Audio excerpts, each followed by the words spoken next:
She's not angel. She's a devil.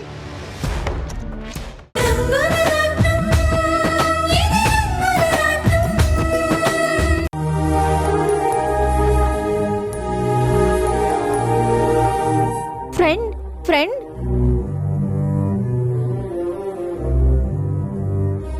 ఏమై ఉంటుంది?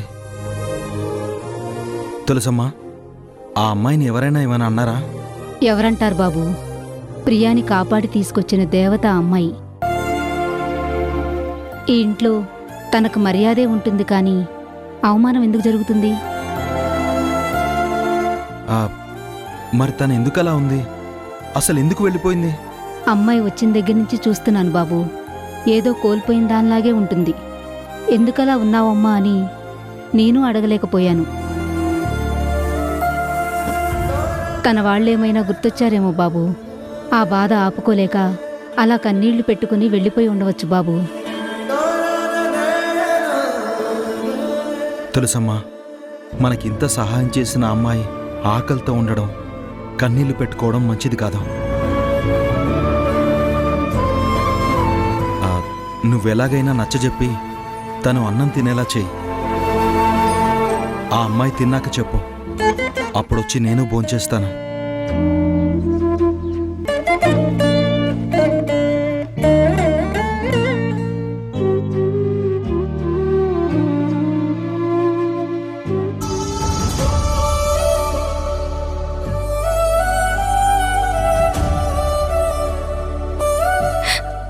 అక్క, నా వల్ల మీరెవరూ బాధపడకూడదు అని ఇల్లు వదిలేసి వచ్చేసాను. దూరంగా ఉండాలని నిర్ణయించుకున్నాను. కానీ నిన్ను చూడకుండా, నీతో మాట్లాడకుండా ఉండడం ఎంత నరకమో ఇప్పుడు నాకు అర్థమవుతుంది. ప్రతి క్షణం నువ్వే గుర్తొస్తున్నావు. ప్రతి అడుగులోనూ నువ్వు నా దగ్గర లేవు అన్న బాధ కనిపిస్తుంది. కానీ ఏం చెయ్యాలో నాకు అర్థం కావడం లేదు. నన్ను ఎంతో అపురూపంగా పెంచిందనివి నువ్వు. నా వల్ల నీకు చిన్న బాధ కూడా కలగకూడదని నేనెప్పుడూ అనుకునేదాన్ని. అలాంటిది నా వల్లే నువ్వు అవమానాలు పాలు కావాల్సి వచ్చింది. అందరితోనూ మాటలు పడాల్సి వచ్చింది. నువ్వు బాధపడే పరిస్థితి వచ్చింది. నన్ను క్షమించక్క.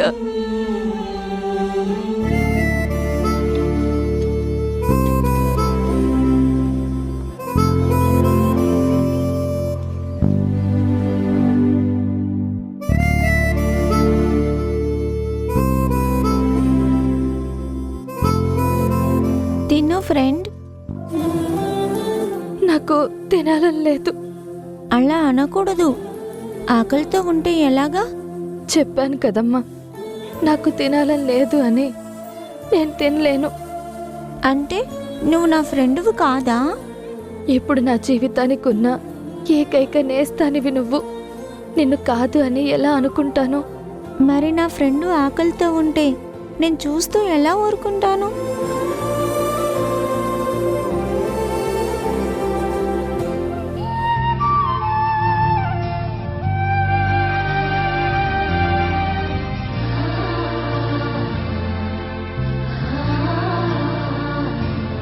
తిను ఫ్రెండ్. అది కాదు ప్రియా. నువ్వు తినలేదని నేను తినలేదు. డాడీ కూడా తినలేదు. ఏమ్మా, ఎందుకని? మరి నువ్వు ఆకలితో ఉంటే మేమందరం ఎలా తింటాం? నువ్వు తిన్నాకే డాడీ కూడా తింటాను అని చెప్పారు. ఇప్పుడు నువ్వు తినకపోతే మేమందరం ఆకలితో ఉండాలి.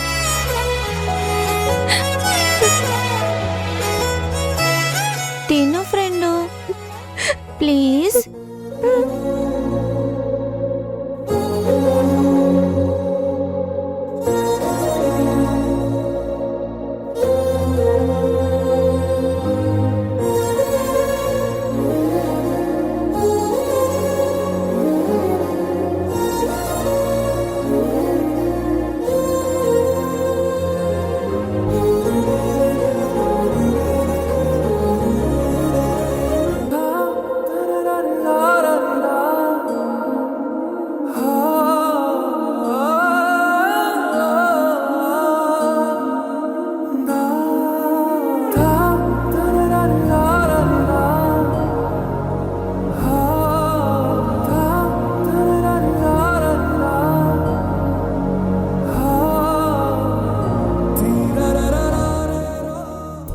అమ్మ రాణి, ఏంటమ్మా ఇది?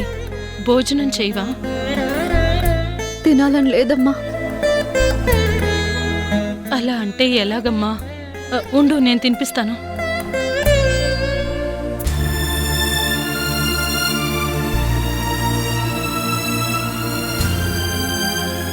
వద్దమ్మా, వద్దు. మాకు ఊహ తెలిసేసరికి మా అమ్మ ఎలా ఉంటుందో తెలియదు. అందుకే నేనే అమ్మగా చెల్లిని తమ్ముణ్ణి పెంచాను. చిన్న బాధ కలిగిన వర్ష అన్నం ముట్టుకునేదే కాదు. అప్పుడు నేనే బతిమిలాడుకుని తినిపించేదాన్ని.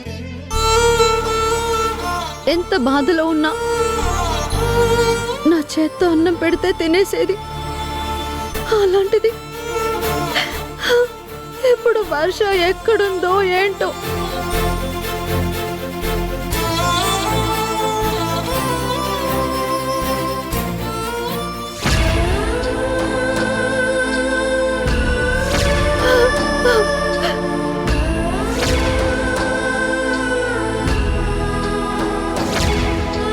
తిన్నదో లేదో తెలీదు. తినిపించే వాళ్ళు ఎవరుంటారు? నా చెల్లెలు ఎక్కడో ఆకలితో ఉంటే ఇక్కడ నేను కడుపెలా నింపుకోగలనమ్మా.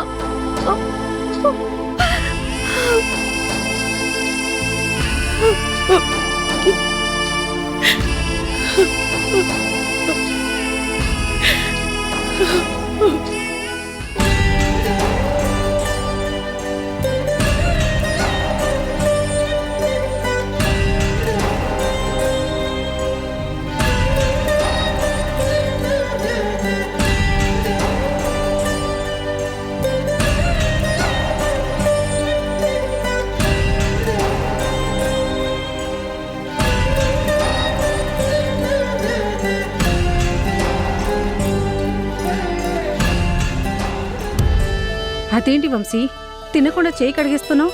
నా మనసు ఆవేదనతో రగిలిపోతుందమ్మా. ఇంకా అన్నం నోటికెలా వెళ్తుంది?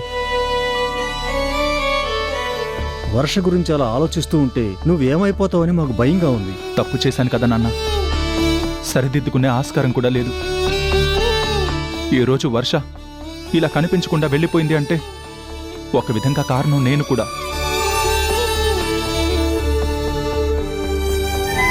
అభిమానించే అందర్నీ కాదు అనుకుని వెళ్ళిపోయింది. ఎక్కడుందో ఎంత వెతికినా కనిపించడం లేదు. తప్పు చేసింది నేను కాబట్టి తను కార్చే ప్రతి కన్నీటి పొట్టుకి సమాధానం నేనే చెప్పాలి. నువ్వే తప్పు చేయలేదురా. అందరూ నమ్మేలా పరిస్థితుల్ని సృష్టించింది ఆ సమంత. దాంట్లో నీ తప్పే ఉంది. ఎందుకు లేదు తాతయ్య? ప్రేమంటేనే నమ్మకం. ఆ నమ్మకాన్నే కాలదనుకున్నాను. నా వర్ష ఏంటో తెలిసి కూడా నేనెంత ఫూల్గా సమంత ఆడిన నాటకాన్ని నమ్మేశాను.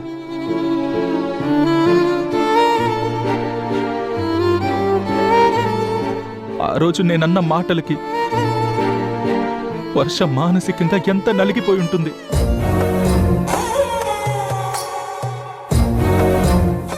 అవన్నీ తలుచుకుంటే నా మీద నాకే అసహ్యంగా ఉంది.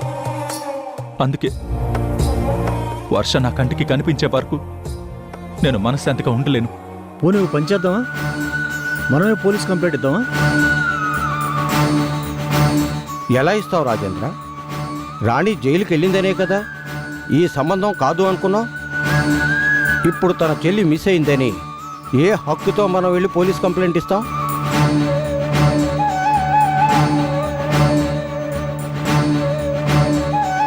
వర్ష మనసు చాలా సున్నితమైంది. ఇప్పటికే జరిగిన పరిణామాల వల్ల ఆ అమ్మాయి ఇంత పెద్ద నిర్ణయం తీసుకుంది. ఇప్పుడు పోలీసులు కూడా తెలిసిందని, తన పరువు పోయిందని ఆ అమ్మాయి ఏమైనా చేసుకుంటే జీవితాంతం బాధపడవలసి వస్తుందిరా.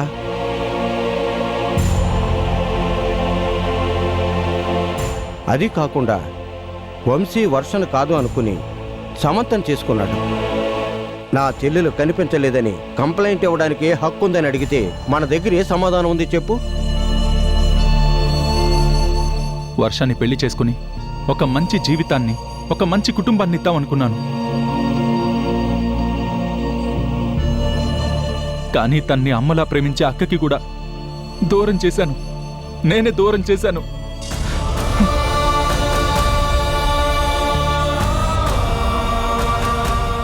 కాలం కడలై దాటే దిక్కేదో చూపకుందే, ప్రాణం మరుగై తీరం మంచుల్లో కోరుకుందే, ఒంటిగా వదిలేసేనే రాతే, ప్రశ్నకే బదులివ్వడం రాకే, గుండెలే విలపించిన వల్లోలాలే తెరదించవా.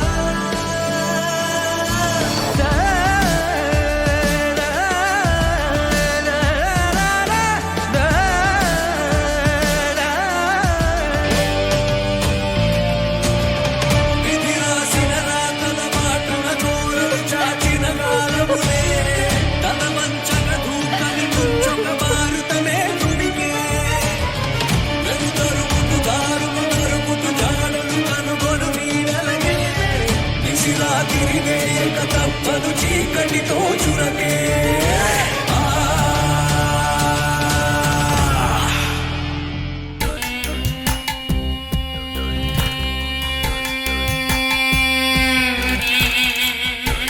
ఏయ్, స్టాక్ అంతా గొడవలో పెట్టండి. అలాగే. ఏ ఆగండి. అదేంటి సార్, మీ సరుకు మా గోడౌన్లో పెట్టిస్తున్నారు? ఇది మీ గొడవనేంటి? ఏంటి? జగపతిది కదా. నేను చెప్తున్నది కూడా అదే సార్. ఈ గోదాం మా సార్ది. ఆయన పర్మిషన్ తీసుకున్నారా అని అడుగుతున్నాను. పర్మిషన్ తీసుకోవడానికి నేను నీలా పనివాణ్ణి కాదు, పార్ట్నర్ని.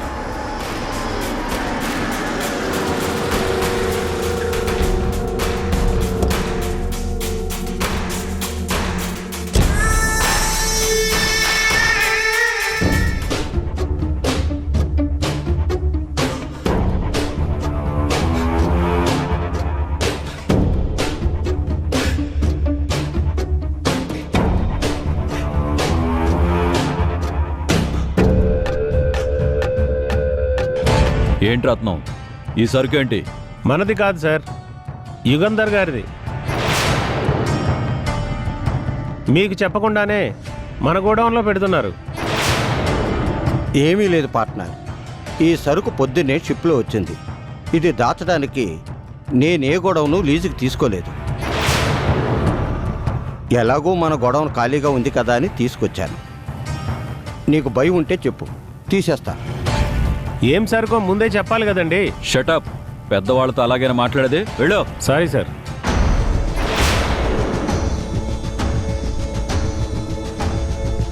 కరెక్ట్గా చెప్పావు దోస్త్, ఏమీ లేదు.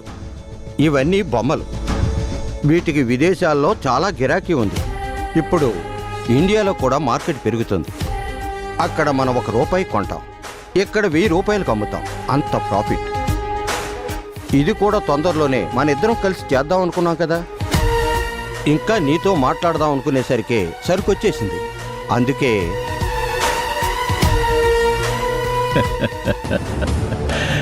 లాభాలు వస్తాయంటే నేను ఏ బిజినెస్ అయినా చేస్తానని నీకు తెలుసు కదా. అందులోనూ ఎంత పెద్ద మొత్తంలో లాభం వస్తుందంటే నేనెందుకు వదులుకుంటాను చెప్పు? ఎంత సరుకున్నా తెప్పించు, నా గోడౌన్లో పెట్టించు. అలాగే, నేను చూసుకుంటాను కదా, మీరు వెళ్ళండి. అలాగే. రేయ్, చూస్తారేంట్రా, సరుకు దింపండి. అలాగే సార్.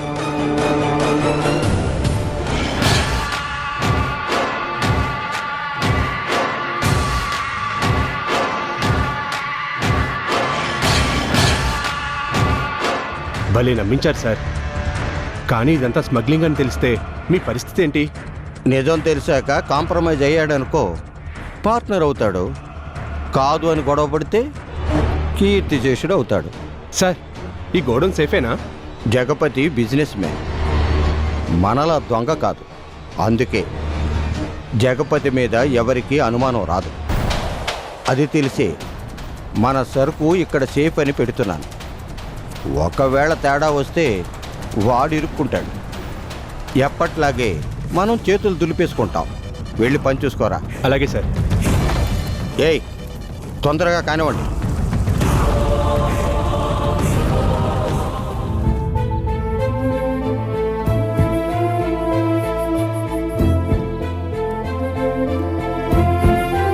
అమ్మా, నువ్వు పాప ఇక్కడ పడుకోండి.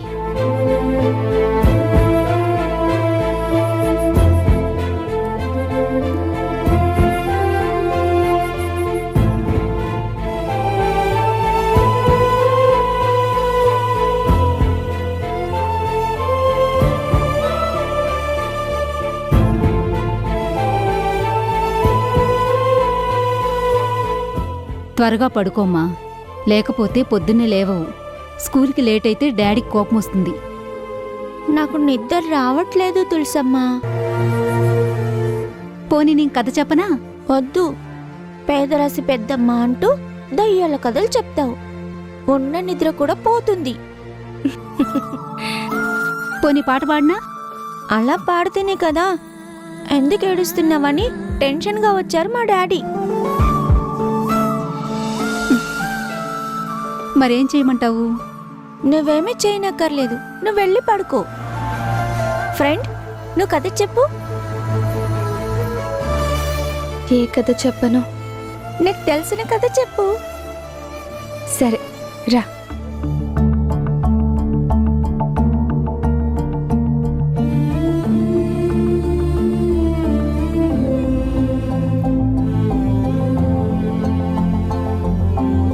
ఒక ఊరిలో ఒక దేవత ఉండేది.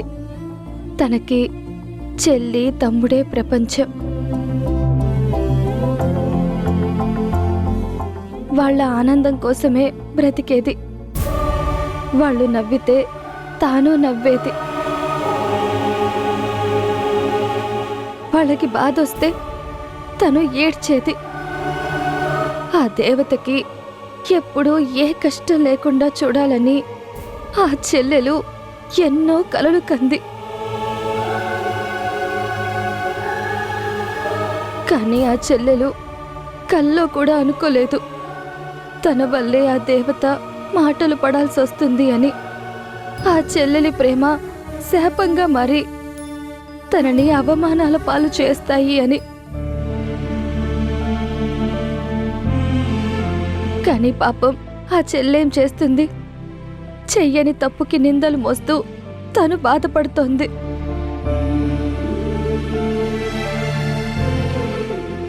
తన వల్లే ఆ దేవత అవమానాల పాలవుతుందని ఆ దేవత కన్నీళ్లు చూసి తట్టుకోలేకపోయింది.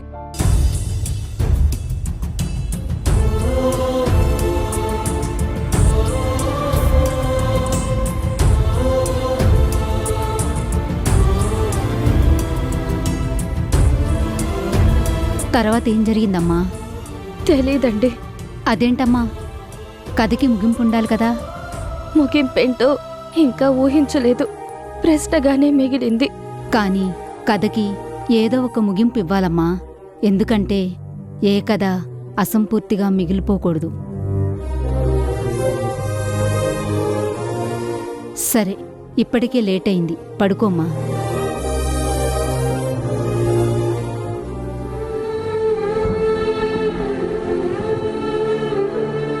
మీరు చెప్పింది నిజమండి. ఈ కథకి ముగింపు ఆలోచించాలి. కానీ ఎలా? ఏ దారి తెలియక నడి రోడ్డు మీద నిలబడ్డాను. ఎటు వెళ్ళాలో తెలీదు, ఎలా బ్రతకాలో తెలీదు. అసలు బ్రతకాలో వద్దో కూడా నిర్ణయించుకోలేకపోతున్నాను. ఇంకా నా జీవితంలో నాకంటూ ఎవరున్నారు? నాకు తోడుగా ఎవరు నిలబడతారు?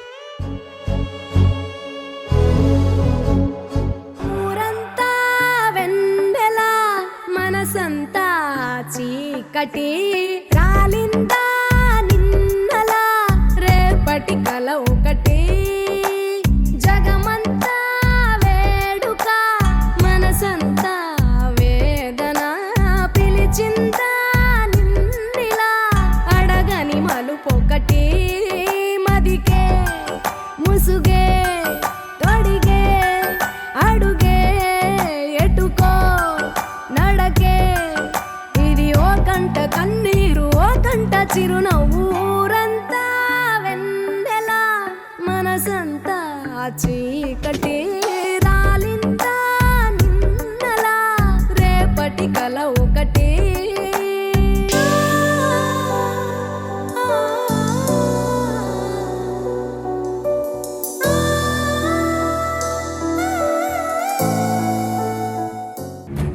ఇంటికి వచ్చి తనని అన్న మాటలతో మానసికంగా తను చచ్చిపోయింది.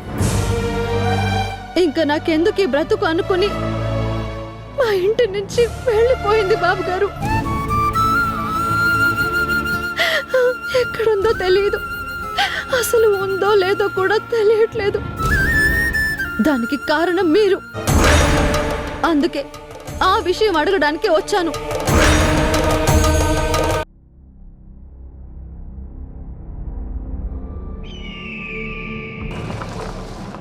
నువ్వు దయ్యాలున్నాయని నమ్ముతావా?